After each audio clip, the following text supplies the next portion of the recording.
expects a mother to be a good testimony of a Christian. In other words, not just supposed to say you're a Christian, you're supposed to be a good testimony, you're supposed to be a good example. Your children are watching and copying your good and bad behavior. But my mother wouldn't do anything wrong. My mother's a saint. No. We're not saints. We're all sinners. I'm a sinner. Everyone's a sinner here. Once we're born, we're sinners. That's why little kids, you saw my son, he's only 2. But how come he knows how to say no so good? Because once Adam and Eve sinned, all the sin nature went right into all of us after that. That's why how he knows how to say no. But listen to what Hannah did here. Hannah's prayer was this. She prayed because of her anguish. She was very angry, she was sad, she was depressed, she was grieving, she did not even want to eat. That's how bad it had gotten. Her husband had taken a second wife. Put yourself in Hannah's shoes, even the men. Here you were married, and then all of a sudden your husband says, "You're not good enough, you're not giving me any children, so I'm just going to take that honey over there, and she looks like she can give me some kids, and you'll still be here, but sorry, we're going to work with this other lady too."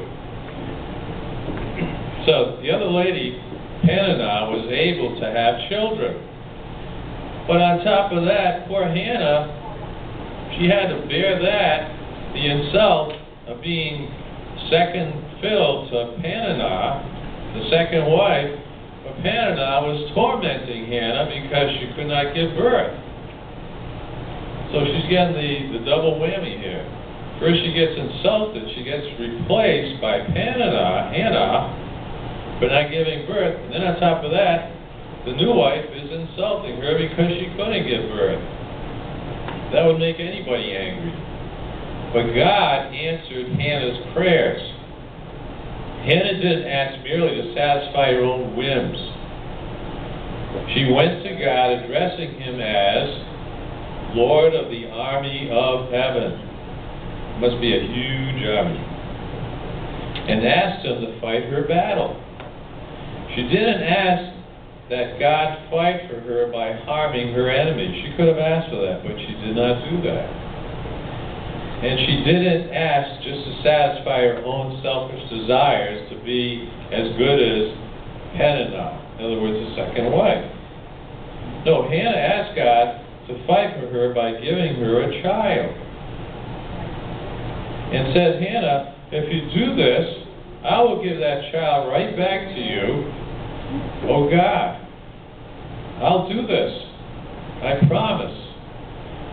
And when she gave birth, his name was Samuel. She named the child Samuel, which means the Lord remembers. So the Lord remembered her prayer and answered her prayer by giving her a child by the name of Samuel, whose name translated means the Lord remembers. Isn't that ironic? God invites us to bring our troubles to him. Now I'm going to turn in my Bible here and read Psalm 50:15, where it shows God invites us to bring our troubles to him. Hold on 1 second.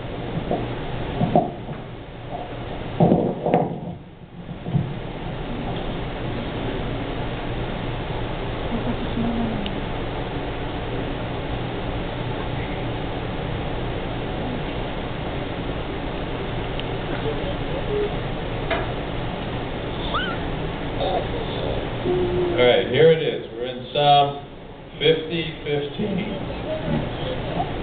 "And call upon me in the day of trouble, and I will deliver thee, and thou shalt glorify me." I'll say that again. In Psalm 50:15. "And call upon me in the day of trouble, and I will deliver thee, and thou shalt glorify me." God expects us to call upon him in our days of trouble. He doesn't expect us to just sit around and go, "Woe is me, oh, everything is bad, oh." He wants us to go to him. He wants to hear from us. So if you just sit around going, "Oh, everything think negative, you get negative. But if you go to God, it'll be more positive. God will answer prayer. I'm going to turn to Psalm 91, 14, 16. Bear with me on this. I'll be there in a second.